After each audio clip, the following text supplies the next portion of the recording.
Today I'll be briefly speaking to you about liver cirrhosis and the need of liver transplantation. So liver cirrhosis is nothing but complete liver damage, and the main reasons for liver cirrhosis in India are alcohol, prolonged alcohol consumption over a period of a number of years. The others are hepatitis B and hepatitis C infection. And the one reason that is increasing nowadays is metabolic associated fatty liver disease or non-alcoholic fatty liver disease.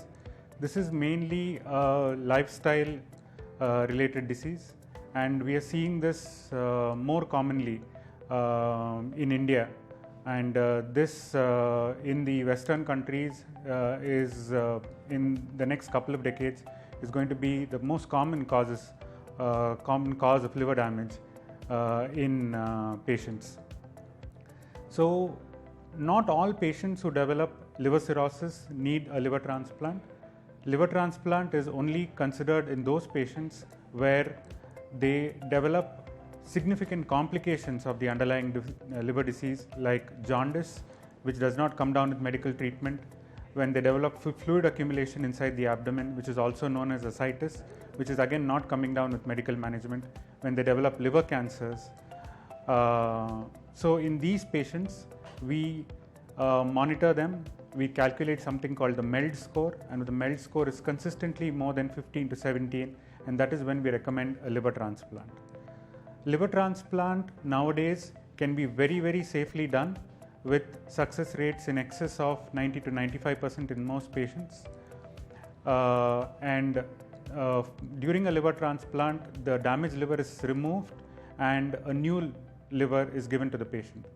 Now, the new liver can come from two sources. One is a deceased donor, that is a deceased brain dead donor, and the second is a member of the patient's family who donates a part of the liver, and this is a live donor liver transplant. Live donors have to be people who are known to the patient, that is related in their family, and they should be in the age group of 18 to 45, maximum 50 years of age, in good general health condition without any significant underlying comorbidities. And these donors are again evaluated extensively, and only when they pass through a rigorous evaluation process they are considered for live liver donation.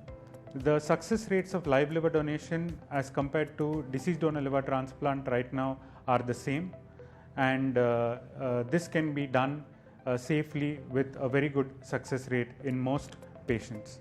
But it is important that patients who have underlying liver cirrhosis are under a continuous follow-up with a hepatologist and a liver team who monitor their general condition monthly basis, and then we are able to suggest which patients can go in for continuous medical management and which patients we'll need to consider a liver transplant. Thank you.